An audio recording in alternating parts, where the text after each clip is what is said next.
And Sam, unlike most decks in the format, Sam's deck does not lead with coming to play tap lands very often. Yeah. So he's giving up some equity there. He has no one-drops and no coming to play tap lands. Yeah, it's always kind of interesting to me that these red-white lists don't splash blue. Or black. It just feels like there's such good cards like Mantis Rider or Butcher of the Horde that would be so easy to play. I also love when they cast Thoughtseize because we get to see Sam's hand, and we watched him before. He doesn't have 2-drops very often, and now, well, he has a 2-drop. He has Seeker of the Way, but he has no third land. This hand could be a big problem. Oh yeah, if he misses on this land, this hand's going to stumble pretty quickly. He does have double Hordling Outburst though, and that's the card you'd most want to take if there was only one, I think. Yeah, but you can't fall too far behind here. Paul's deck is clearly the one with the better late game. He's playing, Dune Blast and Elspeth and a very heavy late game version of Abzan. So if you're not playing things, if you're just missing land drops, even using some removal on Paul's creatures, you're actually falling a lot further behind than it seems just by looking at the board. Yeah, though Paul's hand does not have a whole lot of mid-game action. His hand right now is double Hero's Downfall, double Elspeth, and a land. Okay. So Paul could run into trouble. If Sam draws a land, Paul might actually be in trouble this game because Paul's going to take a card here, whether it be Stormbreath Dragon, Hordling Outburst, maybe Stoke the Flames. Almost assuredly not Seeker of the Way, just because he has Hero's Downfall and Sam would need to draw a white land specifically. Mm-hmm. But if Sam draws a land and plays a Hordling Outburst here, Paul needs to draw lands to play Elspeth, and Hero's Downfall doesn't interact much. I could see even Ashcloud Phoenix being a good take here. Paul doesn't have a specific answer to it. Right. So basically the only things you couldn't see him taking are Lightning Strike, because that just doesn't do anything particular. Yeah. Or Seeker, because he can't even cast it. If he did, you have Hero's Downfall. Yeah, if Sam draws any land to be able to cast Seeker, he has better cards to cast. Stormbreath too, because you can Hero's Downfall that. Yeah, I think Ashcloud is a little more annoying than Stormbreath, and Paul's actually ruled out the Stormbreath here, it looks like. Pretty much in the order we said. Seeker, Strike, then Stormbreath. Yep, and Howling Outburst is the best card, and the one that's most annoying for Paul. Yeah, because if he morphed that Ashcloud Phoenix, Paul could then just use one of those Hero's Downfalls on it. So this is a big draw step for Sam here. Oh, Basic Plains. That was one of the best cards in his deck. So that lets him cast Hordling Outburst. Paul still has a couple turns here. I mean, Hordling Outburst is annoying. Paul doesn't have an answer to it, but it's not a clock, and Elspeth does trump it. Yeah, I mean, Paul's in that fortunate spot where if you draw lands, they're a good draw because they get you closer to Elspeth, and if you draw spells, then you didn't draw lands. Yeah. Basically, Paul just doesn't want to draw coming to play tap land or something like a Thoughtseize. Like Sam's hand is pretty resilient to Thoughtseize. Yeah. And I mean, Paul's not under that much pressure. No. I mean, if Paul does draw comes into play tap land here, I mean, his life's still pretty high. Yeah. Sam's got a lot of burn, but he's, not 14 points worth. And Sam also just drew Brimaz, which is bad for a number of reasons. He can't cast it, and even if he could, it would be one of the less effective cards. Interesting part is, do you downfall into turn here? It needs to downfall because you don't want to get in a burn range. Yeah. What if you draw comes into play tap land, or what if you brick on land, you draw a Caryatid or something? I would definitely Hero's Downfall that Secret. Well, if you draw come to a tap land or a Caryatid, you could still cast downfall next turn. Yeah, but he has a second downfall. Yeah. And he just drew a Siege Rhino, for example. Yeah. You want to cast that. Yeah, I agree with downfalling. I think there are legitimate reasons not to, but Sam's hand is also vulnerable to Siege Rhino. He can Stoke Lightning Strike it, but that's huge for Paul. I mean, that's not a great lineup of plays for Sam here. I mean, even though, Sam's hand has Ashcloud Phoenix and Stormbreath Dragon in it, so there's two good Hero's Downfall targets. You have to assume once you have all those Elspeths online, you can win that game. Yeah. I think you want to make sure you don't end up, getting burnt out. Yeah, and I think that it's pretty smart of Paul to tap the Sylvan Caryatid as well, because he could have taken an extra pain to leave it on tap, but it only blocks a Goblin anyway, so at least this way you're not guaranteed to take a point of damage. Yeah, and Paul doesn't mind at all if he kills a Goblin and then Sam finishes Siege Rhino with Stoke the Flames. Yep. All Paul wants to do here is keep his life total high and absorb some of that burn and go into Elspeth mode. Sam did draw a mountain here, so he can play Ashcloud Phoenix, leaving up Stoke the Flames. He could also, he can't even attack with the Goblins. He could attack with 2 Goblins, but that just represents Stoke. And that actually might be fine. Though if I'm Paul, I just block there. I'll trade for Sam's turn in the Stoke the Flames. Oh yeah, I mean, he knows about the Stoke. Happily, because the only way this game goes well for Sam is this Ashcloud Phoenix. Even if Paul Elspeths it, it just goes down, and then Sam can play Stormbreath and hit it, and Paul does need to draw one more removal spell or something. So, I mean, clearly Paul is happy to trade off Siege Rhino for a token in Stoke. That's not something he's afraid of. All Paul wants to do is give himself time to get these Elspeths online. Looks like he drew a Sorin here, which doesn't match up insanely well against the Ashcloud Phoenix, but Sam's a couple turns away from being able to flip it back up. Yeah, but that's not a good draw here for Paul. No. I mean, Soren, if he can't plus it in attack, because then Sam would basically have free reign to attack back and kill it. I mean, he could to gain some life, but that's not a very effective play. It's not an unreasonable play, but it's not great. He couldn't, if he minuses it, once again, Sam can just attack it, and then he's trading a vampire for turning the Ash Cloud face down. If Sam draws a land to play the Storm Breath, then he's just going to eat the Soren, basically. Yeah. I mean, Soren is not a good draw here. What do you think about Paul's attack here? Sam can just block with an Ash Cloud and a 1/1. Hero's Downfall essentially flips the Ash Cloud face down and deals 3 points of damage to Sam and kills a token. I don't think Sam will do that. I think Sam will just take it. Sam is clearly the aggro deck in the matchup, and he's got a lot of burn in hand, so he loves a race. Yeah. I don't know if I like this attack or not by Paul. I mean, it's 4 damage for 2 damage, so, you know, that favors you in the dark. Well now it becomes a lot more damage. Well, I mean, it's still 4 for 2. It's just not a race that's good at all for Paul right now. This actually worked out pretty well for Paul. Sam drawing that 5th land, you'd almost rather him draw it this turn, because you want to be able to Hero's Downfall the Storm Breath, and getting a chance to do it. He could actually, if he knew he was going to play Elspeth next turn, maybe that's something different, but Elspeth minus kills your own Siege Rhino. That doesn't even seem like a very productive line to play. No, not at all. He's certainly going to, he's certainly going to Hero's Downfall the Storm Breath and block. And I mean, you know, Elspeth isn't the best against 4-power flyers. I mean, he's got multiple Elspeths, but ooh, that was not a bad draw. That was a good draw. By comparison, Soren did very little against Ash Cloud Phoenix. Utter End does quite a lot against Ash Cloud Phoenix. Now attack with Siege Rhino might actually be a little more appealing, because you can attack with Siege Rhino this turn, Utter End the Ash Cloud Phoenix, and the next turn goes Soren plus attack for Drain 5 with Siege Rhino. Which will keep you out of burn range. Which will keep you out of burn range and make it much better to threaten Sam's life total. I thought this was a race that, you know, Paul basically couldn't win because of the Ash Cloud Phoenix, but now that he has the Utter End to remove it completely, yeah, racing could definitely be advantageous for Paul. And I think, he must be thinking about whether he wants to attack with the Siege Rhino or not, because playing Soren is going to do less than playing Utter End on Ash Cloud Phoenix this turn, right? Like, there's no way you're playing Soren. But it's pretty close between attack with Siege Rhino or just hold it back. Yeah, and I think given you have the Soren and this is your line of play next turn, it makes a lot of sense. Paul's main phasing the Utter End on the Ash Cloud Phoenix just in case Lightning Strike, you know, turns it face down instead, because Lightning Strike can kill it and have it come back. That's a nice play. I wonder if Sam's done that this tournament. I wouldn't be surprised. If Sam what? Has killed his own Ash Cloud Phoenix to save an exile. Oh yeah, that would be a great play right there. Paul's going to take 2 to go down to 11 here from the 3 goblins. Sam has enough mana to play all the spells now, so now actually doesn't even want to draw any more lands. He has to take 1 to play the Brimaz, but Brimaz, well, it doesn't really block Siege Rhino very effectively. It's one of the reasons I actually don't love the card right now. I don't think it interacts well with a lot of the other cards in the format. Even though at the moment, though, this is a race Paul's winning, I don't think Sam's that worried about getting low. Yeah. He's still holding 7 points of burn, and Paul's at 11. So I think Sam is mostly interested in just trying to keep racing, basically, and finishing off Paul. So Paul could play Soren +1, attack with the Siege Rhino. Let's say Sam just takes it going to 3, Paul goes to 16. Paul's Carriage is then a 1/3 lifelink, which holds off tokens very effectively. Mm-hmm. But Sam can attack the Soren with everything and kill the Soren, either with a burn spell if Paul chumps the Brimaz with Carriage, or just by attacking if Paul doesn't. I think, given that Paul knows that Sam has 7 points of burn, I think you've got to, I don't know, my inclination would be to cash in Soren for a drain for 5 and save a bunch of damage on the backswing. That certainly seems like the best play. The alternate play would be what? Abzan charming the Brimaz and just continuing to attack? Yeah, I guess you go down to 1.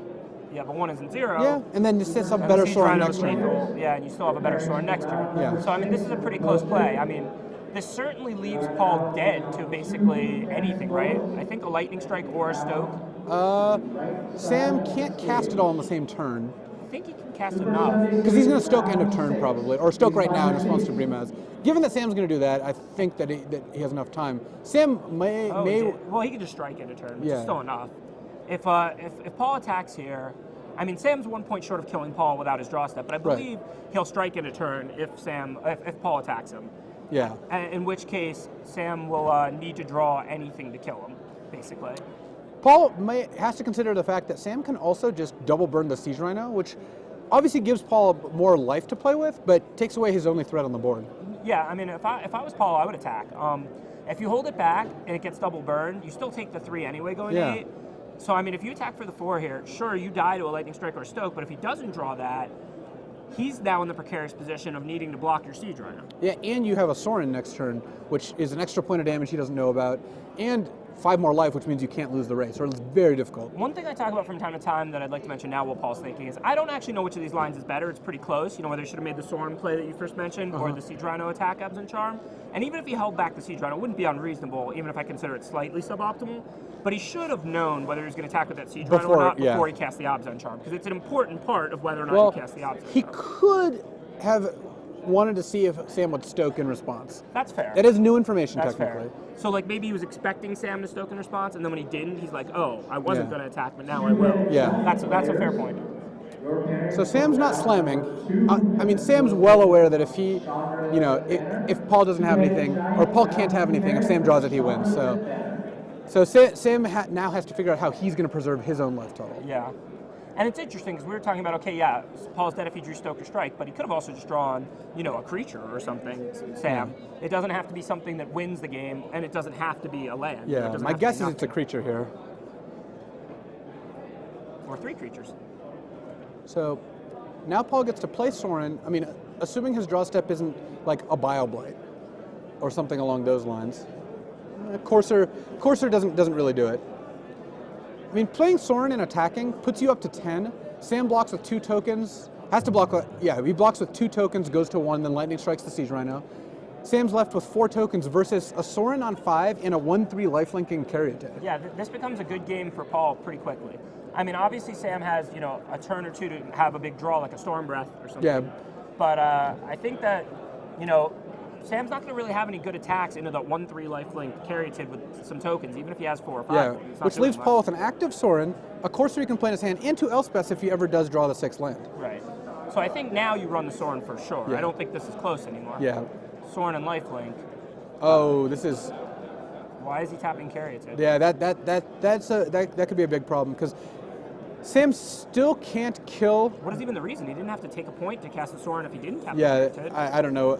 I mean, obviously he just miscalculated there, but Sam still can't kill the Sorin, but now Sam gets to attack. Yeah, take a bunch of points off the Sorin or Cheon's life total. Yeah. That it is against the rules. So Sam is a forced block with 2 of the tokens, goes down to 4 tokens, and ends up hitting Sorin, not for lethal, but still a lot more than Paul should want. Yeah, and Sam's calculating now because, I mean, he has to block with at least 2 of the tokens, but he doesn't have to Lightning Strike the Siege Rhino. He doesn't have to, but it's going to be hard to win the game without doing that, I think. Well, Paul's going up to 10, so if he stokes to the head... Oh, he has stoke, sorry, not Lightning Strike. So he gets to block with 1 token. Well, he has to block with 2 because of the clock. But if he stokes to the head, it puts him to 6. On the board and the kindness of your He blocks with 2 tokens. He's still a 2-point burn spell short. So he'd have to draw basically anything. He'd have to draw Strike, Stoke, Storm Breath. Yeah, Any of those cards. So what do you think? What would you do? The thing is, you don't know Paul's hand, but he's got 3 cards in hand, and he hasn't played a land in a bunch of turns. I think Sam's best chance of winning actually is the burn spells. I think it is to just chump with 2 tokens, stoke Paul down to essentially 6 after the lifelink, and then hope to just draw a burn spell. I guess you don't have to stoke immediately. You even have enough creatures, so... Yeah, but presumably Paul's not doing anything close combat with that lone caves. So you do need to know, what are you going to do? You need to figure it out. I would stoke Paul, and I just hope to peel. Yeah, sounds good. Because now Paul goes to 6, you can attack him to 2. Again, any of these cards... He's got... you also might draw a Chain of the Rocks or something that deals with Siege Rhino anyway. That's true. Lightning Strike, Stoke. Rabblemaster doesn't do it. It puts Paul to 1.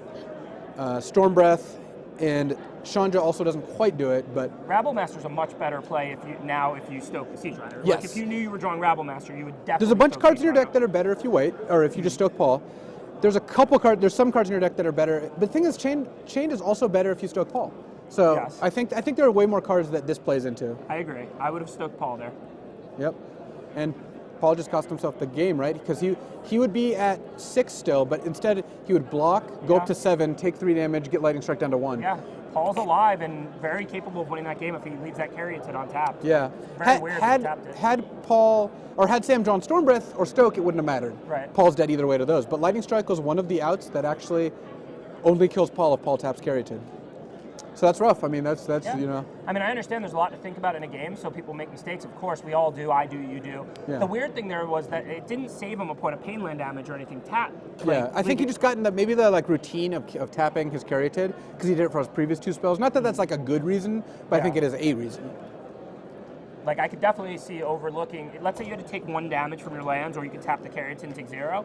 I could definitely see overlooking that the Caryatid gains 2 life by being on tap and tapping the Caryatid. Yeah. But clearly it's better to have Caryatid on tap than Caves of Kolos. So that's just, I don't know, Yeah. it's just a bad oversight. You know, it's important. So So what does sideboarding look like? Sam gets to board in Hushwing Gryff. If you're not boarding it against Siege Rhino, it seems suspect to have it. Yeah. He also can board in Sarkin, Glare of Heresy, Chandra. These are all very plausible cards. Scouring Sands not as much, and Erase not as much. Erase does kill Courser, but that still seems like thin value to me. And his bad cards are just ground creatures that can't reliably get in, like maybe Seeker of the Way. Seeker of the Way in general and Brimaz, yeah, both those don't match up well against Courser, you know, or Caryatid. Well, Caryatid's Siege all Rhino. right, or definitely not Siege Rhino. So like Paul has enough ground creatures. Also, even Paul's high end like Elspeth is good against those. Whereas like cards like Stormbreath and Sarkin the Dragon Speaker are good against Elspeth. Right, and also Paul has a decent amount of spot removal, so at least stuff like Horthing Upper spreads out. Seeker of the Way and Brimez, you know, they can be removed pretty easily if that's what Paul needs to do, and they can be blanked pretty easily on the ground. Right. Those seem like his worst cards in the matchup to me. Yeah. Whereas Paul gets to bring in End Hostilities. He's got Glare of Heresy as well, which also is especially good because it kills Chain of the Rocks. Yeah. Though if Sam's boarding out some of his white creatures, Glare could actually get less effective. If Sam's running off Hordling Outburst, Stormbreath Dragon, Sarkin. Yeah, I agree, but I think knowing he has 4 chains, basically, I think that makes Glare a pretty effective card. I mean, when they chain your Coursers or your Siege Rhinos and you Glare that chain, you're feeling pretty good. Yeah. It is true that it's somewhat situational, though, so not that powerful, because most of the more powerful creatures in Sam's deck are red. Ash Cloud, Phoenix, and Stormbreath being his 2 best threats. Paul does also have 4 Drown in Sorrow, 2 Bile Blight, so he has a lot of answers for the tokens. And what does Paul have that's kind of weak in the matchup? I don't love Thoughtseize against decks that have a lot of efficient spells and cards like Stoke the Flames that can burn you out. I agree, and also, he doesn't really draw cards, that's what Sam's deck doesn't do, so Thoughtseize could be a blank from like turn 6 on. Yeah. So Thoughtseize seems like a pretty clear board out. Read the Bones also, I mean, I don't know how integral they are for Paul hitting his land drops, like if the deck's designed, but to need those, but it has 4 Courser and 4 Obzon Charms, so I could see Read the Bones not, it's just not generally the card I want when my life total is being attacked. Sure, that makes perfect sense. You take out, and Thoughtseize does damage to you also, so I mean, you take out 4 Thoughtseize to Read the Bones, and it becomes a lot harder for them to burn you out. Yeah. Cards like End Hostilities, Utter End, Glare of Heresy, Biobite, Drown in Sorrow, some number of these cards, I don't know if you'd actually want Glare, now that I think about it. Really? Even with the chains? The problem is if it's just chains, I don't know how great it is, especially since Sam's going to be aware of that. I mean, there's Hushwing Gryff. I mean, Paul has to assume there's going to be some white creatures. I don't know if he's going to board out exactly all the Seekers and Brimezes, but then the Hushwing Gryffs are coming in. It's true. I mean, and they do have deck lists, as you can see at the table, which I fully support, by the way. I think constructed events should have deck yeah. lists. I mean, at this point, you don't really want to reward the people who scouted better over the tournament. There's nothing wrong with scouting; it's part of the tournament. But at least you want to put them on an even playing field. Right. And I think given that Paul sees the Hushwing Gryff, Glare does actually get a little better. The Hushwing Gryff also dies to Drown in Sorrow as well. Yeah, don't get me wrong. I don't think Glaire's amazing. I wouldn't board in 4, certainly, but he only has 2, so that's kind of moot. I guess if you assume he has 4 bad cards to take out, the 4 Thoughtseize and the 2 Read the Bones, we can approach it from that aspect and see what does he have to bring in, you know, how many cards. He's got the Bioblights, they're pretty good. I think the End Hostilities is pretty good. Definitely. I think given that you got at least 6 cards you want to take out, Nissa Worldwaker also doesn't seem amazing in this matchup. All Sam's creatures fly and you're not as aggressive. Yeah, Nissa's pretty terrible out of Paul's deck against Sam's. Yeah, I think there's like 8 or 9 cards, 10 cards you want to bring in, and looks like 7 I want to take out right now. So it's possible that you don't want all the Obzon Charms either, because honestly they don't kill that much, because they can't kill Stormbreath Dragon. Yeah, so I mean, it seems like maybe those Glare of Heresies don't get to come in like you're suggesting, just because the other stuff is better. I mean, there is substantial value, though, in being able to kill that chain, and all these other cards do a lot of the same things. Like Drown in Sorrow and Bioblight are pretty similar. Yeah. I could see not bringing in Utter End. Doesn't kill The thing is, Stormbreath. having your 4-drop removal not kill Stormbreath seems like a pretty big disadvantage here. So, looks like we're set for game 2 of this quarterfinals. We've got Paul's down a game against Sam Party here, and looks like they're about to kick things off. Hunter Jr. and Walt Scholl to the blue event station. So, Paul and Sam potentially teammates for Pro Tour Fate Reforged, because Sam Party is going to be testing with Channel Faro face-to-face. Channel Faro are going to be testing together. And if Paul gets 10 points between now and Pro Tour Fate Reforged, he gets to qualify for the Pro Tour. Which might have been seeming highly unlikely, but now he's already, even Yeah. if he loses the quarters, he's locked up 4 of the 10, and Yeah. still got a shot to advance here, only down 1 game. So Paul's got a 2-land hand with Courser, but one of the 2 lands is a Scry land, the other is a Tri-land. So seems fine to me, especially with Drown in Sorrow, Bioblight, Hero's Downfall. I mean, it's certainly a key. It's not a perfect hand, but you know, you don't get to choose your 7.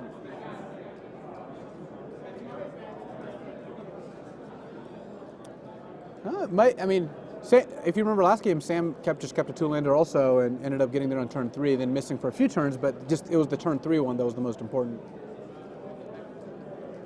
I think Sam's deck is good. I mean, I like a lot of what it's doing. It really bugs me that it just never plays anything early like that. I think that's his biggest vulnerability. Yeah, but to be fair, you know, watching Sam Black play this deck, I thought the early drops were the weakest cards. Those Monastery Swift Spears didn't seem all that impressive. Sam Party's not playing the Swift Spears. Oh, he's playing them or he's not playing He's them? not playing Swift Spears. Right, I actually think I like that, because when I watched Sam Black play, I always thought those Swift Spears were like kind of out of place and weak. Right. Yeah, I can agree with that.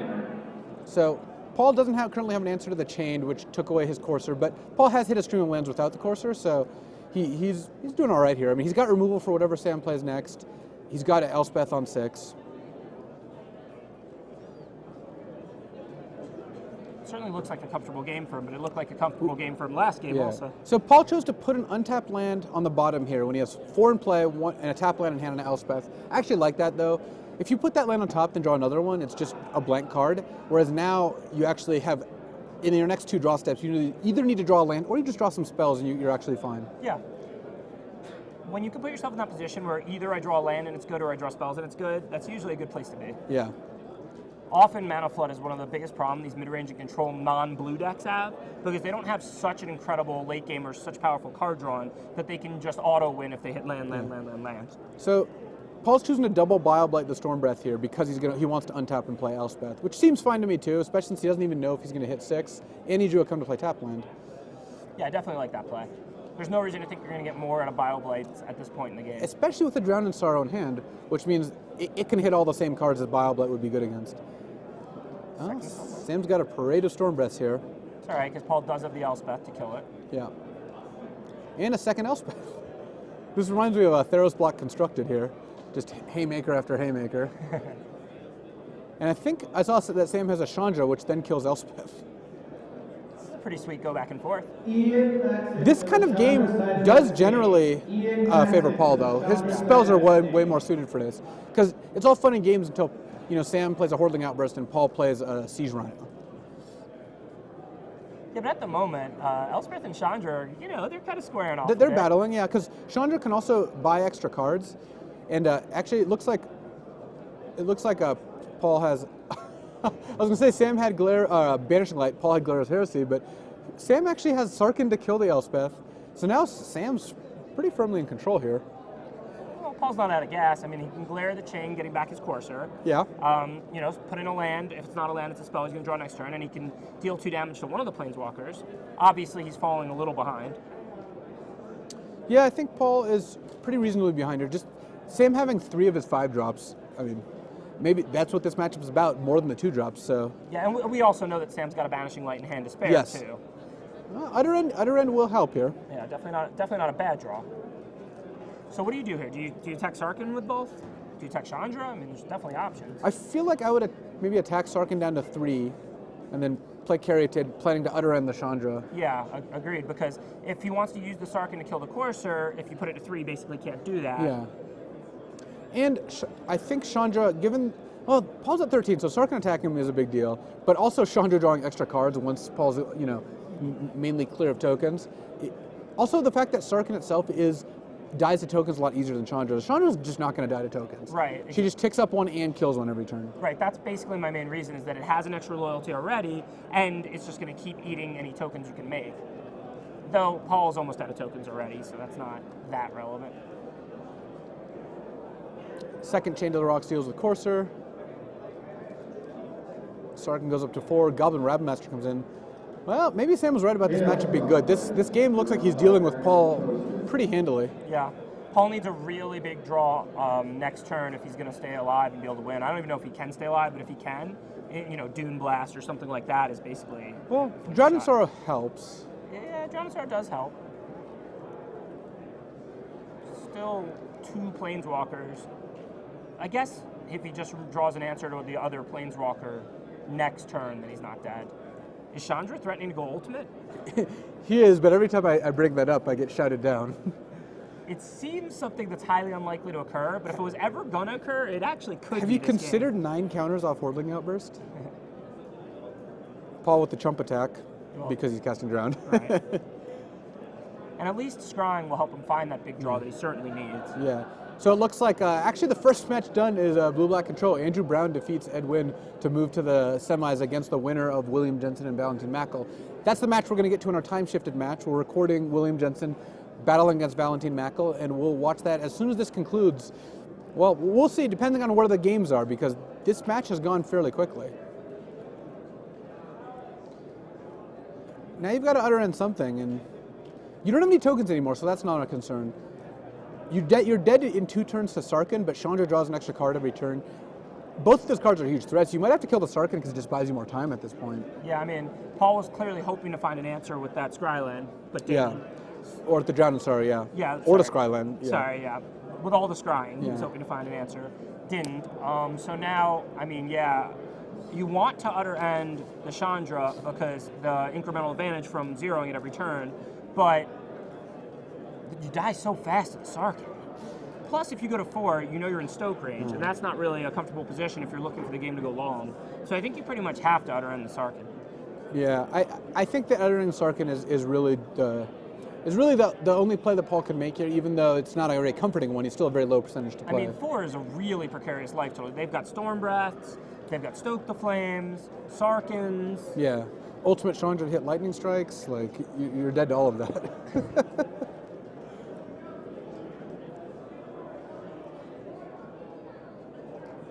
So Paul's just passing the turn, which indicates to me that he's going to kill the Sarkin, because there's no reason to utter end the Sarkin beforehand. Right. Whereas if you're going to kill the Chandra, you clearly have to. No reason to let them Yeah. zero. Well, he again. chose the right one.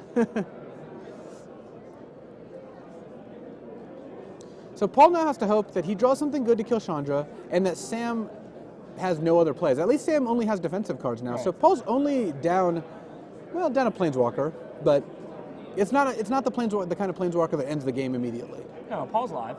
He's a huge dog, but he's live. And Sam considering going up, not zeroing. I like this. I really want to see a Chandra Ultimate here. Sam has so many outs. How could he not do it? Yeah. I was surprised last turn he just auto-zeroed it. Yeah. He could have just made the same play last turn going up. Sam, I feel like Sam really owes the viewers the Chandra Ultimate. He's probably going to win this game even without the Chandra. He's up so much. Like, would it really hurt him that bad to do it? Do you think it's right or no? Uh, I mean, it's not clearly wrong. Like, Paul's at 6. It might actually be right. No, I don't know. The problem is if Paul draws a way to kill Chandra, he just dies to the Hushwing Gryph that's in Sam's hand, plus the Brimaz, plus the yeah, token. so it's clearly wrong. So it's clearly wrong, yeah. It would, on the other hand, It's be also sweet. clearly disappointing. We can all agree on that. Yeah. And now he's got the win on the board with the Chandra +1, which gives him one more chance to ultimate. Oh, he's even got the Stoke. So yeah, there was really no reason to do that, except for maybe showmanship, kindness.